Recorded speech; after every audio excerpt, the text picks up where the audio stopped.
सभी दोस्तों को प्यार भरा नमस्कार। दोस्तों, कैसे हो आप सब? आई होप कि पेपर को लेकर कोई निराश है, कोई कंफ्यूज है।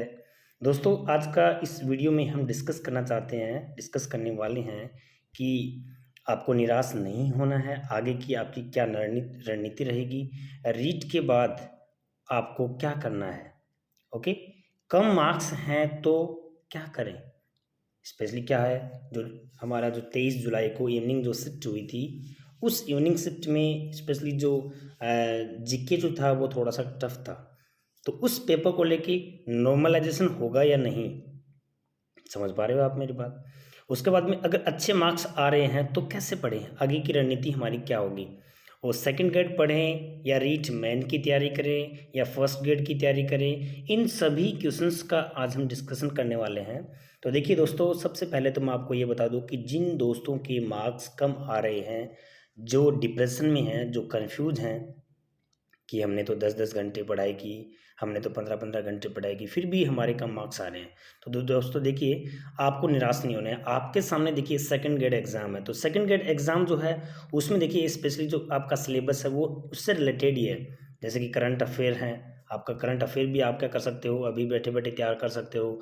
जो जनरल नॉलेज है वर्ल्ड और इंडिया का है, उसके बाद में इंडियन इकोनॉमी है, ठीक है, इंडियन कॉन्स्टिट्यूशन है। साइकोलॉजी, साइकोलॉजी भी देखिए सेम ही है। साइकोलॉजी और आपका जो रीट एग्ज़ाम है उससे, और जो आपका जो सेकंड ग्रेड एग्ज़ाम है उससे रिलेटेड साइकोलॉजी है। सेकंड ग्रेड में साइकोलॉजी जो होगी वो इजी आएगी, ये आपको ध्यान में रखना है।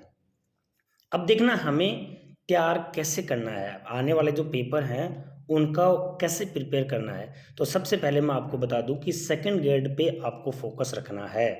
सभी स्टूडेंट्स जिसके मार्क्स कम हैं, जिसके मार्क्स ज़्यादा हैं, जो पास हो रहा है, पास नहीं हो रहा है, देखिए ये तो अभी आप अंदाज़ा नहीं लगा सकते कि पास हो रहे हो या फिर नहीं हो रहे हो, क्योंकि सीधी सी बात यही है कि इसमें आने वाला जो आपकी की है उसी से आपका आइडिया होगा। आपको ध्यान में क्या रखना है कि सभी बच्चों को सेकंड ग्रेड एग्ज़ाम की तैयारी करनी है। देखिए दोस्तों, सेकंड ग्रेड और रीट में ज़्यादा डिफरेंस नहीं है। सेकंड ग्रेड एग्ज़ाम में आपको एक लयबद्ध तरीके से, एक सिस्टमेटिक तरीके से, एक योजनाबद्ध तरीके से आपको तैयारी करनी है। कैसे करनी है देखिए मैं आपको बताता हूँ। सबसे पहले आपका जो जीके है वो तैयार करना है। तो फर्स्ट पेपर जो होगा वो जीके का होगा, उसमें आपको मैक्सिमम लीड लेनी है, ठीक है। उसके बाद में जो सेकंड पेपर आपका है, जैसे कि साइंस मैथ वाले हैं तो वो साइंस का अलग है, मैथ का अलग है, एसएसटी का अलग है, उसके बाद में हिंदी है, इंग्लिश है, वो अलग अलग है। तो उस पर भी आपको थोड़ा बहुत फोकस रखना है। तैयारी आपकी रीड के अकॉर्डिंग है, बिल्कुल तैयारी आपकी है, निराश नहीं होना है। जैसे ही आपका सेकंड ग्रेड आता है उसी में आपको इसका एग्ज़ाम देना है, उसी को आपको अच्छे से प्रिपेयर करना है। अभी आपको सब कुछ भुला के और सेकंड ग्रेड एग्ज़ाम की तैयारी करनी है। समझ आया आपको? दूसरी चीज़ देखिए, रीट मेन, हमारी बात करेंगे हम रीट मेन की। तो रीट मेन एग्ज़ाम होगा वो जनवरी में होगा। तो रीट मेन एग्ज़ाम के अंदर आपको उसी से रिलेटेड चीज़ें हैं। बस सेकंड ग्रेड में आप तैयारी कर रहे हो तो वही चीज़ें उसमें हैं। तो दोनों का क्या हो रहा है, सिमिलरली आपकी प्रिपरेशन हो रही है। तो यहाँ पे आपके पास में बहुत अच्छा मौका है सेकंड ग्रेड की तैयारी करने के लिए। आपको दूसरे जो सब्जेक्ट होते हैं उनके बारे में एक बार सोचना ही नहीं है, सिर्फ और सिर्फ आपको सेकंड ग्रेड की तैयारी ही करनी है। उसके बाद में आपका आता है फर्स्ट ग्रेड। तो देखिए फर्स्ट ग्रेड में आपको सिर्फ और सिर्फ इसके अलावा क्या पढ़ना है, स्कूल मैनेजमेंट पढ़ना है।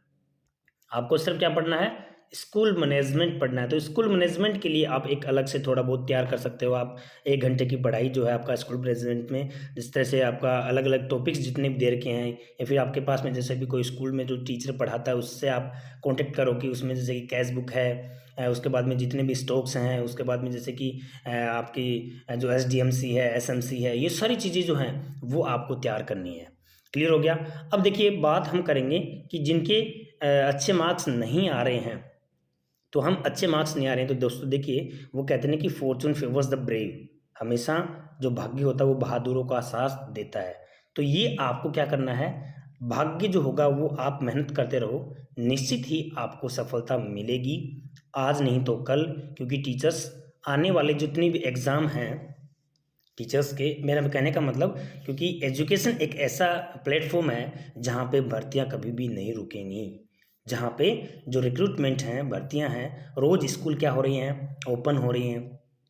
रोज़ नई नई स्कूल को क्रमोन्नत किया जा रहा है, ठीक है। तो एजुकेशन एक ऐसा प्लेटफॉर्म है जिसमें कभी भी जो रिक्रूटमेंट हैं, जो भर्तियां हैं, वो रुकने वाली नहीं है। आपके आने वाले जो फ्यूचर है वो उज्जवल भविष्य होगा आपका, आपका फ्यूचर होगा वो ब्राइट होगा। आपको सिर्फ ये ध्यान रखना है कि मैं अभी भी क्या नहीं हूँ। नहीं कहते कि वो बच्चन साहब की जो लाइन है ना कि न रहो निराश करो मन को। आपको ना तो निराश होना है ना आपके मन को करना है। आपको हमेशा पॉजिटिव सोच के साथ में आगे बढ़ना है। देखिए पॉजिटिव सोच आपको ये रखनी है कि एजुकेशन प्लेटफॉर्म एक ऐसा है जिसमें भर्तियां आती ही रहेंगी। शिक्षा और स्वास्थ्य दो प्लेटफॉर्म ऐसे हैं जहाँ पे आगे आने वाले समय में खूब आएंगे। उच्च एजुकेशन है, हर जगह गवर्नमेंट कॉलेज खुल रहे हैं, वहाँ पे भी भर्तियाँ खूब आ रही हैं। उसके बाद में जैसे कि मिडिल स्कूल हैं वो सेकेंडरी हो रही हैं, सेकेंडरी हैं वो सीनियर सेकेंडरी हो रही हैं, प्राइमरी हैं। तो इसका मतलब ये है कि टीचर्स की आवश्यकता तो बढ़ती जाएगी, बढ़ती जाएगी। तो आप अगर तैयारी करोगे कंटिन्यूसली, आपकी स्टडी, आपकी प्रिपरेशन, वो है ना कि slow and steady wins the race, slow and steady wins the race. वो कछुआ और खरगोश वाली आपने कहानी पढ़ी होगी। तो वही बात है, आपको स्लो एंड स्टडी चलना ही होगा, तैयारी करनी ही होगी।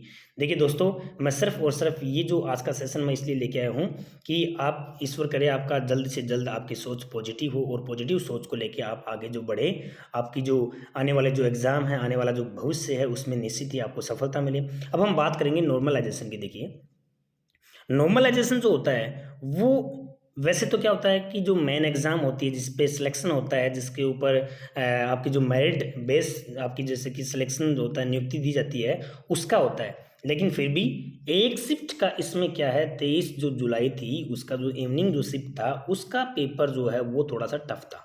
तो हो सकता है नॉर्मलाइजेशन होगा, मैं ये श्योर नहीं करा, बट आई मीन कि according to this evening session, this shift, वहाँ पे निश्चित रूप से वो कर सकते हैं बोर्ड। वहाँ पे आपको 5 या 7 जैसे कि मार्क्स जो हैं वो आगे पीछे हो सकते हैं। बाकी तो जो है नॉर्मलाइजेशन होना भी चाहिए। देखो क्योंकि बाकी बच्चे हैं उनको तो फ़ायदा मिल जाए, और जो उस शिफ्ट वाले हैं वो बेचारे रह जाए। नहीं नहीं, सबको एक इक्वलिटी का जो है ना, सबको राइट है।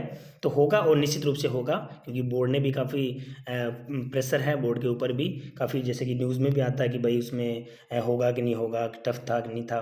तो आई होप कि ये जो मेरी बात है आपको अपने दिल और दिमाग पे रखनी है। सिर्फ मैं अभी आपका सब कुछ भुला के आपको सिर्फ और सिर्फ सेकंड ग्रेड जो है उसी की तैयारी करनी है, साइकोलॉजी के। देखिए आपको जितने भी पेपर हुए हैं उनको डाउनलोड कर लेना है, ठीक है। बोर्ड की साइट पे, उस पर आरपीएससी की साइट पे आपको सेकंड ग्रेड पेपर मिल जाएंगे। उनमें जितने भी जीके हैं उनको पढ़ोगे आप लोग, ठीक है। जीके के बाद में आपको क्या करना है, जीके के बाद में आपको जो ये साइकोलॉजी जो है उसके जितने भी पेपर आए हैं, जितने भी क्वेश्चंस आए हैं, जैसे कि 20 क्वेश्चन आपको मिलेंगे। साइकोलॉजी कितने क्वेश्चन मिलेंगे, 20 मार्क्स के, और 40 क्वेश्चन मिलेंगे। तो हर उसके अंदर, हर उसके सॉरी 20 क्वेश्चंस मिलेंगे 40 मार्क्स के। तो हर पेपर में आपको कम से कम भी 10 से 20 पेपर मिल जाएंगे आपको। तो वहाँ पे 20 क्वेश्चंस आप अगर लर्न करते हो, तैयार करते हो, तो आपको एक तो ये आइडिया हो जाएगा कि भाई पेपर में क्वेश्चन कैसे पुटअप किए जाते हैं। दूसरा आपको क्या हो जाएगा, ये पता चल जाएगा कि क्वेश्चन मेरे कितने तैयार हो गए। समझ आ रहा है आपको। तो आपको क्या ध्यान में रखना है, सिर्फ और सिर्फ सेकंड ग्रेड पे फोकस रखना है। मेरा आपसे यही गुजारिश है, यही मेरी राय है। आपको अब सब कुछ भुला के सेकंड ग्रेड पे आपको फोकस रखना है। जैसे सेकंड ग्रेड हो जाए कंप्लीट, आपको क्या करना है, रीट मैन जो क्लियर हो जाता है उसको रीट मैन की, और देखिए फर्स्ट ग्रेड जो है ना, जिन्होंने पीजी कर रखी है उसके लिए बहुत आसान है। पीजी जो है जिन्होंने कर रखी है, फर्स्ट ग्रेड को फाइट करना बहुत इजी है। सिर्फ और सिर्फ ये रीट है जिसमें थोड़ा बहुत आपको क्या होता है, कई सब्जेक्ट पढ़ने पड़ते हैं। बाकी जो फर्स्ट ग्रेड है वो बहुत ही इजी वे में निकल जाएगा अगर आप थोड़ा सा तैयारी आपकी कंटिन्यू रखते हो तो आई होप कि जो चीज़ें मैंने आपको बताई। देखिए साइकोलॉजी पे विशेष ध्यान में रखना है आपको। साइकोलॉजी जो है वो सारी की सारी है वही सेम है जो आपकी रीट में थी। तो साइकोलॉजी को आपको छोड़ना नहीं है, पढ़ते जाना है। क्वेश्चंस जो हैं उस पर साइट पर जाके आपको सारे सारे क्वेश्चन जो है वो प्रिपेयर कर लेना है। उसके बाद में जो आपका करंट अफेयर है करंट अफेयर जरूर पढ़ना है आपको। रोज़ जो क्वेश्चंस होते हैं क्रोनोलॉजी वाले, आप ले आना, 10 रुपये की आती है हर महीने की, उसमें आपको हर क्वेश्चंस जो हैं वो तैयार करना है 1 to 1। उसके बाद में देखिए सेकंड ग्रेड में ज़्यादा वो नहीं है, इसमें आपकी जो संस्थाएं जैसे कि आरपीएससी होगी, बोर्ड हो गया, उसके बाद में ह्यूमन जो है ना वो वाला हो गया, तो ये सारी चीज़ें आपको एक अलग से तैयार करनी है। बाकी तो सारा का सारा क्या है, सिलेबस वही है जो रीट वाला है। ओके, आई होप कि ये चीज़ें आप अपने दिल पे लेके और पॉजिटिव सोच के साथ आप आगे बढ़ोगे। और मेरी भी यही आशा है कि आप ईश्वर की दया से जल्दी आपको क्या करना है, आपकी जॉब लगे। देखिए, इसमें भी ये रखा है कि जो बेरोज़गारों की खुशियों का अनलॉक, हिंदी है, राजनीतिक विज्ञान है, भूगोल है, इन सबसे ज़्यादा आपकी क्या होगी, फर्स्ट ग्रेड में क्या होगी, जो है रिक्रूटमेंट है, भर्ती है, वही ज़्यादा निकलेंगे। तो आपको सबको मौका है। देखिए, इस ये जो वाला पोर्शन है, ये आपके लिए एक पॉजिटिव सोच को क्रिएट करता है, क्योंकि इसके अंदर आपको सिर्फ ये सोचना है कि मुझे कुछ नहीं, मुझे सिर्फ एक पोस्ट चाहिए। ठीक है, आपको तो एक ही चाहिए ना। अब इसमें आपको ये नहीं जानना है कि भाई इसमें 22 पोस्ट हैं तो क्या पता हमारा होगा कि नहीं, इसमें 12 पोस्ट है। नहीं नहीं, पॉजिटिव सोच के साथ में आपको आगे बढ़ना है और आपको एक ही पोस्ट चाहिए और उस पोस्ट पे आपको निश्चित ही सफलता मिलेगी। तो रीट में कम मार्क्स वाले एक बार भूल के प्लीज़ आप जो आगे सेकंड ग्रेड और फर्स्ट ग्रेड हैं उस पर आपको फोकस रखना है। उसके बाद में आपका जो भी टाइम निकलता है आपको तैयारी रखनी है। और जो भी एजुकेशन डिपार्टमेंट में भर्तियां वो आती रहेंगी। ये नहीं है कि वहीं पे हमारा जो जीवन है वो ख़त्म हो गया, ऐसा तो नहीं है। तो आपको उसकी अकॉर्डिंग तैयारी कंटिन्यू रखनी है। और आई होप कि मेरी जो बातें हैं आपको समझ आई होंगी। और आपके उज्जवल भविष्य की कामना करते हुए मैं आज इसी बात को यहीं स्टॉप करता हूँ। Thanks for watching my video.